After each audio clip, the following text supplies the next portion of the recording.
is Rick Passek, the FlyFish Fanatic, and welcome to my tying bench. Back to my normal recording procedure. I tried something different. It's driving me nuts, so I'm gonna go do the way I was doing it. So it'll be all kind of in one now instead of separating. So, like I said, welcome to my bench. Today we'll be tying a little kind of a greenish brown kind of wet leech woolly bugger type fly. Um, just experimenting with this one. I don't know how it works yet. Just by the looks of it, how buggy it is, I'm assuming it's going to work like a charm. But yeah, we'll see. So welcome to our event. Flippity floppity over to the next camera. So that will be. Let's just. I'm like I said, I am experimenting still a bit. Let's see. That might be too bright. Let's just see. Oh, that should do. Let's see. Bingo. It leaves shadows. I'll put it back up. Put it back up out of the way. So, okay. So we're going to start today with a Hends BL724. It's a fairly large hook, size 8. 8, 10, 12 is probably what I would tie this one in. We're going to go with a Semperfli Nanosilk in copper. It's a 12-aught. Oh, no, 18-aught. Sorry. 18-aught Nanosilk. I am going to be using some Hens Marabou for the tail. It's number 26. So this is the light olive. I'm going to be using some Semperfli Nymph dub in the copper for the body. I'm going to be using some Semperfli. I don't think I have the piece out. No, Semperfli 0.2 mil silver wire for just to help hold down the hackle. And then I'm going to be using some light brown kind of copper cock hackle. I got this given to me by one of my manager. He harvested one of his roosters and gave me all the feathers from it. So tied a few with it. Really, it seems like it's really nice product. So, and then for sorry, that's then for the flash, I'm going to be using a little bit of the Semperfli mirror pearl flash, just for a couple of pieces of flash in the tail. Nothing major. So let's get her going. You can wait something like this if you wanted to. I haven't for now. Like I said, I like most of the time I like controlling my descent of my flies with the fly line itself, but it also depends. Sometimes I want flies undulating and so on and so forth, right? So it depends what kind of application I'm going to use this for, right? So it's going to build just a little bit of a bump right there, just to help hold that marabou up. Take a piece of my marabou, the one I've been working with already. Just going to get rid of this junk on the bottom, just so I don't end up having it in. So I'm just going to take probably most of that side, most of this side off. Maybe not quite all of it. I don't want it too thick, but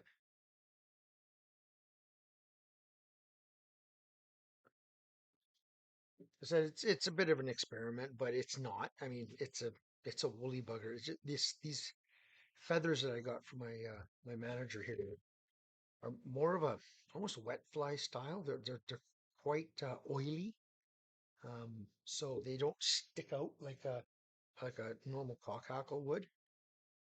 Just getting my piece of marabou here prepared. I'm pulling out some of this under fluff right off the end here, just not to so I don't build too much. And then I'll just give this a little wetting and re-snip it just to make sure it's straight. I'll offer this up. I want it about the length and a half of the hook past. So about there. So I'll just do that for now.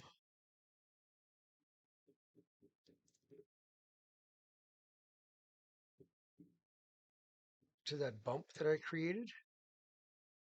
And then I'm just gonna nip off that last little bit of the waste.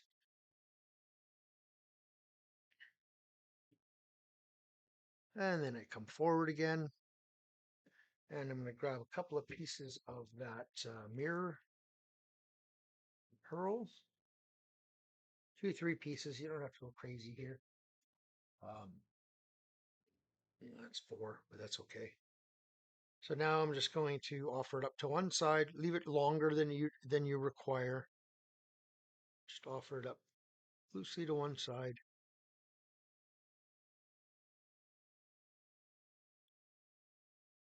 And I'll bring it up to the other side and I'll just kind of hold them both where I want them and then just come back with loose turns. I'm going to end right where I tied in that marabou. And then I'm going to cut it just a little longer than the tail, but ever so slightly longer. Okay, and it's like not a lot of flash there. It's just a little bit of a hint of flash, just to, if more of a, hey, what's that attractant, right? More than anything. Yeah, take my piece of wire, offer that up, just tie that in right at the back there. That's just to hold the hackle later. Then I'm going to take my piece of the Nymph dub. You can use, there's all kinds of products out there, mohairs. And dirty bug yarn would work really well with this one too. I like the slightly longer fibers on this one, but like I said, I like the dirty bug yarn and a few others as well. So in touching wraps, keep that out of the way. Touching wraps come on forward all the way. And then up front here, I'm going to actually do a little bit of a back one and forward again, just to create a bit of a bulge there for the hackle. But it's only just a slight little bulge. Hope the air conditioning in the background is not irritating you guys. It's it'll warm out. And yeah, the dummy that doesn't like the heat's the one moving to Mexico. But yeah, oh well. Now I'm just going to take my Velcro. I'm just going to just ever so little just rough that nymph dub up. Just a little bit. You're not going to really see that I roughed it up once I put it in, but I think it'll help with the overall look of the fly once it's in the water. So I'm just prepping my feather because I'm going to tie this in by the butt. Shiny side, color side out.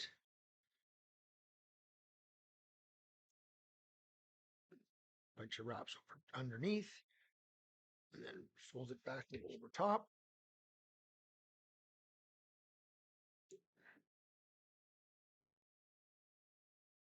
I like just putting a little half hitch in, or even a full whip finish. That's up to you.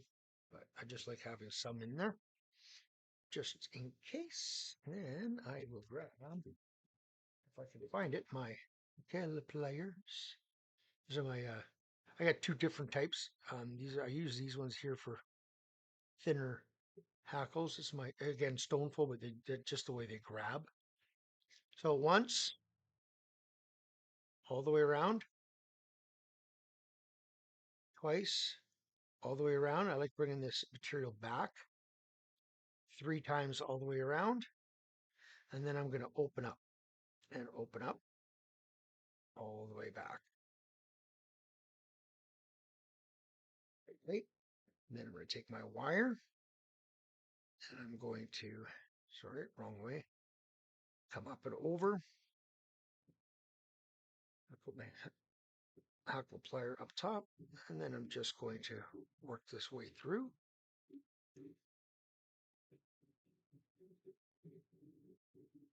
Stroke all that back, come to one turn right behind the eye there.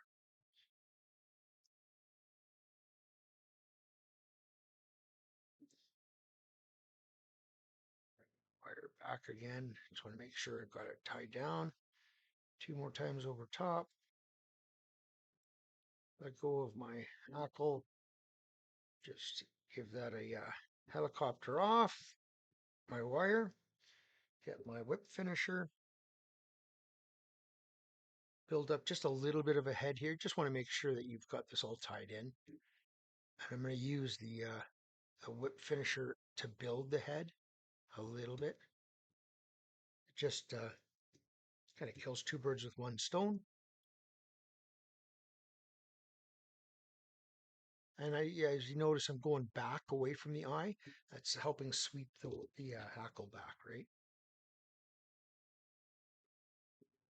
So then I'm going to grab my small scissors and I'm going to go to the back and I'm going to cut off that excess piece of hackle.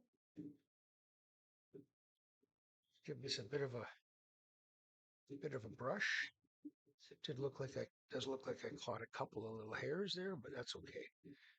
Once this is all in the water and swept back, that'll do it. So that's the fly. I said this hackle that I was given is a little bit more supple, a little bit oilier. It's more of almost a wet fly style. I'm just gonna get all those little nickels out, and it actually helps brush out that nymph dub as well a bit. So there we go. That's a finished fly. So yeah, hope you guys enjoyed that. Simple. It's just one of those things. It's a woolly bugger. It's nothing, not a huge deal. I'm just kind of experimenting with the colors, the size, how thick I want, how many wraps I want. The hackle, the hackle that he gave me, it's got slightly different variations of color, length, and some of it is a little bit more like a cock hackle, a little stiffer. So I'm just experimenting. But alrighty.